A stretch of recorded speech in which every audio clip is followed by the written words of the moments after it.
I'm going to pretend like those B's already don't have the same variable, and I'm going to show you what I mean, and I'm going to look at my C's. I have a 1C, a 4C, and a 5C. What would be the least common multiple of all of those? Sierra? 20. So I'm just going to immediately multiply this by 20, this by 5, and this by 4. And I'm going to do it all at once. So 20A plus 100B minus 20C equals negative 400. That's equation 1. You can go ahead and do this on your own. Just look up to check.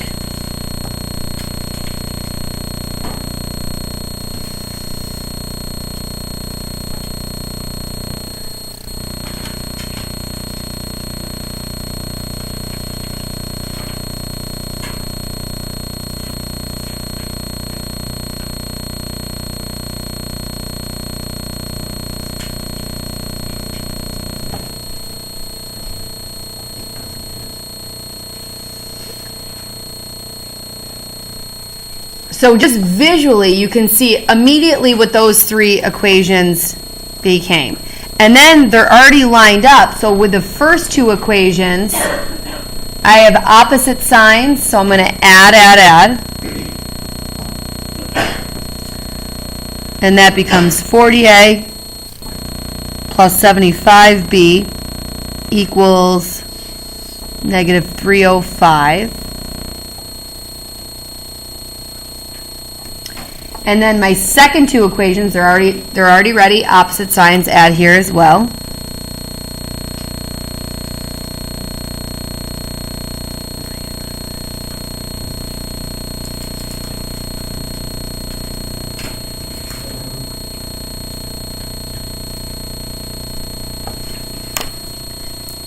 And then this here is where I'm going to get punished for not taking the easy route from the beginning because I made my numbers pretty big. But you get the point. You see how clean that is? And you don't have like, several detours. It moves left to right very obviously. So again, like I said, now I'm going to get punished. Ugh. 40 and 16 both go into 160. Do you see that? 40 times 4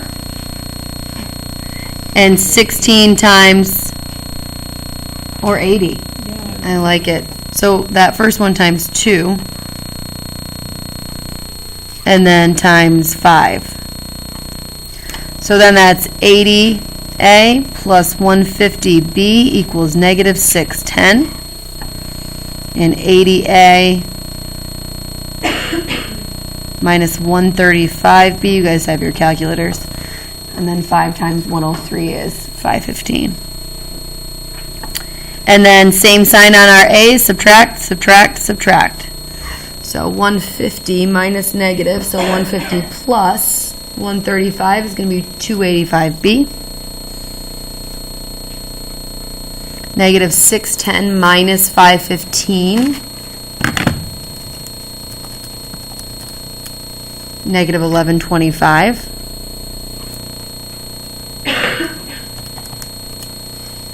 Oh no. Something's not right. Negative 45 times 5 is negative 225. You're the best. Love my auditors.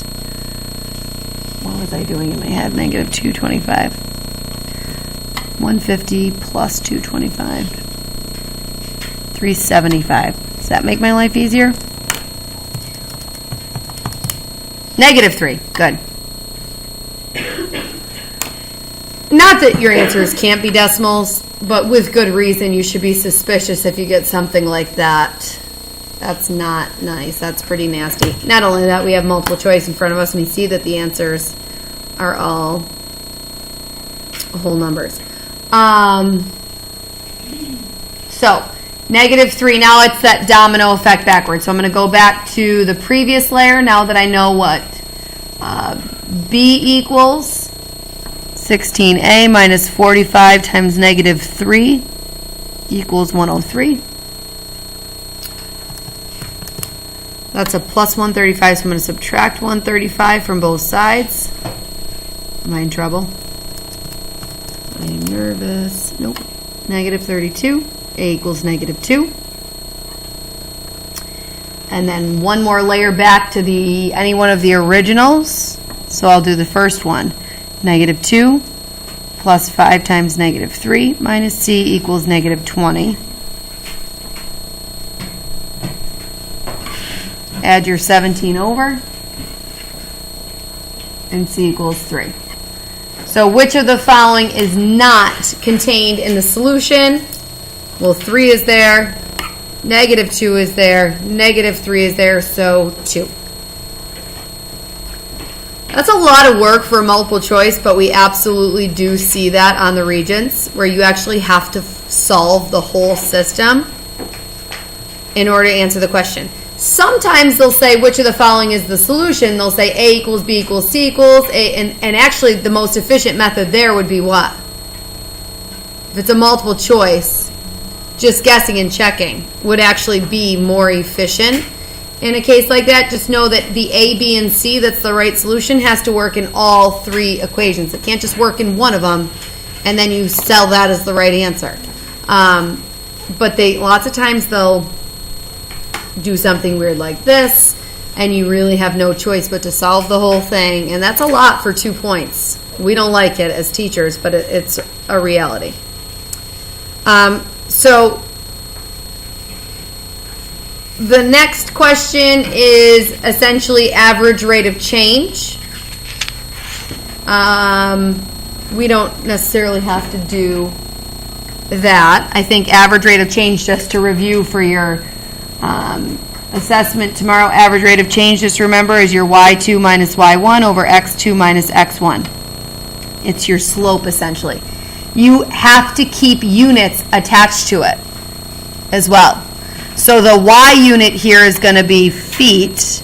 The x unit here is going to be miles per hour. So whatever your average rate of change is, it's going to be feet per mile per miles per hour, which really is going to get at how much stopping distance a car needs based on its speed. Obviously, if you're going 90 miles an hour and you slam on the brakes, it's going to take you a lot further to stop the car than if you're going 10 miles per hour. So this is the distance it takes to stop if you slam on the brakes going at different speeds. And so that unit at the end is a little bit tricky, feet per miles per hour. Okay? So that'll be the additional feet it takes to stop the car for every additional mile per hour you're driving. So that's kind of the explanation at the bottom.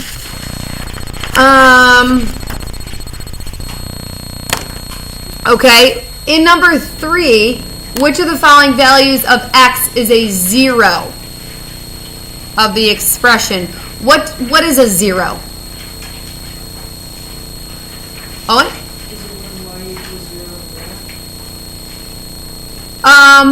Yes, exactly. So which x value will make this expression equal 0 is correct. Can anyone tell me a synonym for being a 0? X-intercept, yep. Your zeros are your x-intercepts. There's one other one. Yep, very good. Nice. I mean, there's a whole chapter. We'll do a whole lot more of that. But yeah. So actually, obviously you could plug these all in. But knowing that a 0 is a root, is an x-intercept, you could also graph that on your calculator, look at the picture of it, and do second trace, right? Second trace menu that we love so much, and look for the 0. And there's going to be multiples, so you want to see what's at least in the ballpark. Good? Number 4 is a little bit more about finding your zeros. Again, put that on your calculator, look between negative 10 and 10, and trace your zeros. Second, trace 0, and it'll ask you left bound, right bound, so you want to get to the left of your 0, to the right of your 0. So that calculator review there. 5 is just asking for your range, so your interval notation stuff, domain, range, increasing, decreasing, maximums, minimums, all of that calculator work. Number 6 is worth talking about. Take a minute on your own and see if Is 6 what I wanted? Yeah. Given the function shown in the graph, for which of the following intervals is the function greater than 0? Take a minute, we'll take a vote and see where we land here with our accuracy.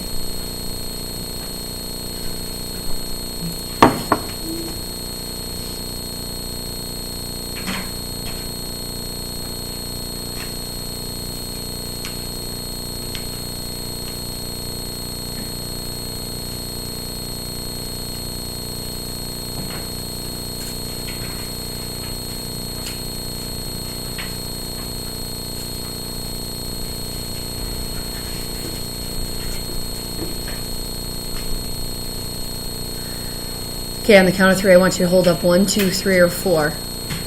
On your mark, set, go. A little more all over the place than I thought, but I think I see the majority of the right answer should be 3. Being the function itself being greater than 0 means above the x-axis.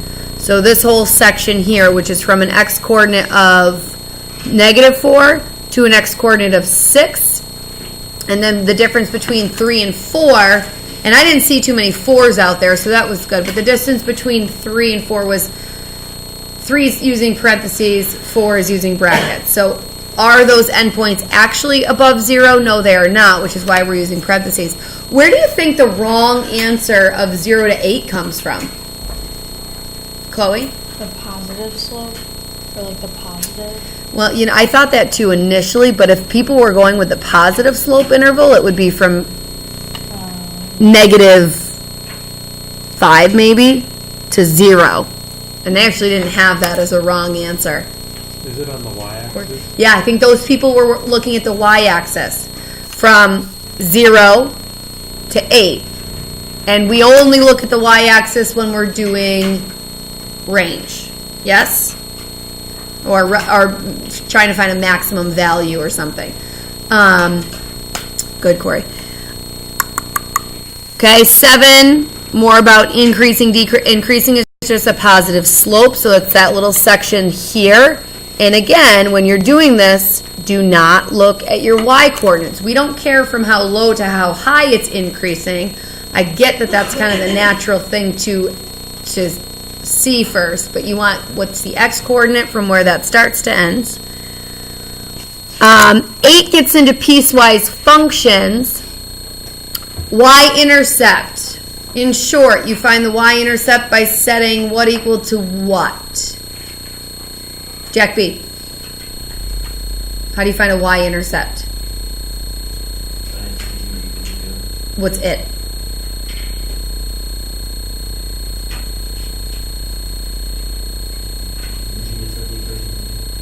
If I set the equation equal to 0, that's me making the y 0. Tess, help them out. The x equal to, for a y-intercept, you set the x equal to 0. Now, if you know the x value, you don't plug it into every single section. You only plug it into the piece that contains 0 in its interval. So answer the question, is 0 less than -2? No, so that's not the right one. Is 0 greater than or equal to -2? Yes, so you just plug 0 into there and you're done. 0 minus 3 is -3, squared is 9, 9 minus 1 is 8, option 4. Okie doke, piecewise functions. Average rate of change. Average rate of change is the slope between 2 points.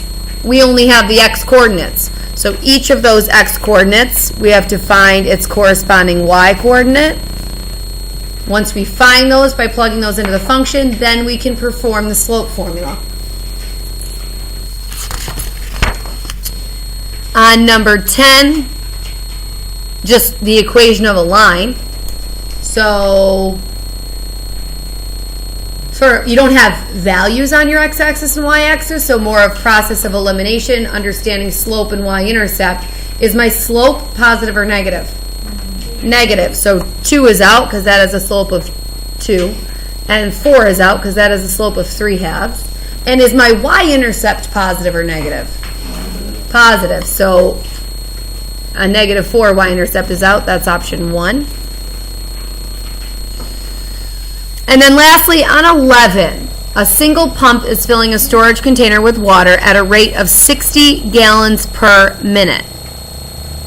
After 30 minutes, an additional pump turns on and the container begins to fill at a total rate of 130 gallons per minute for an additional 30 minutes.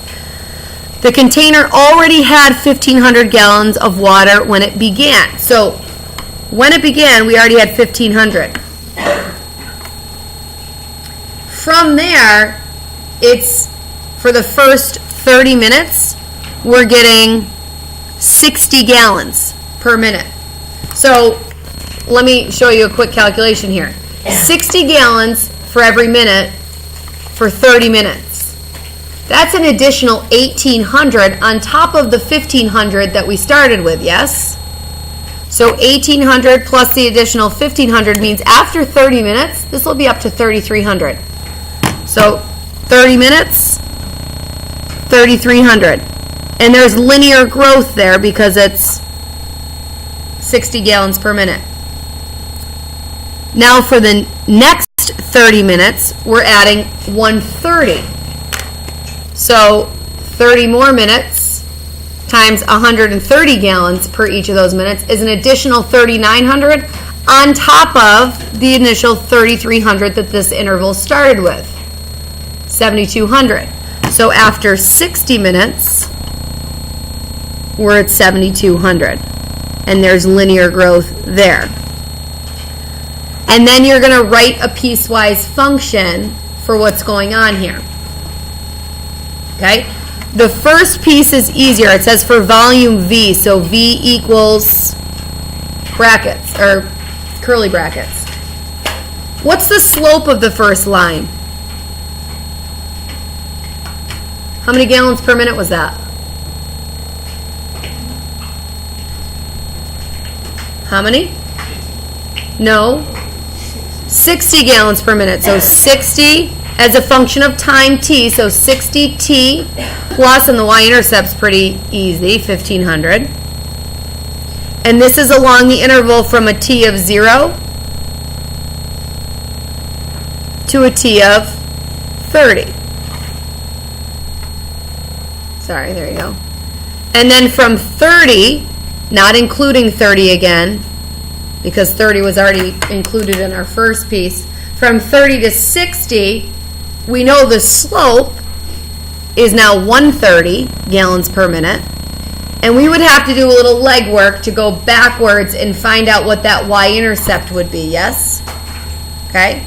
So you would essentially probably want to take your 2 points, the starting point and the ending point, and kind of use that and the y equals mx plus b to think backwards as to where that would be crossing the y-axis, which we don't have time for. So your homework is just to finish this packet. Study for your quiz tomorrow. Okay.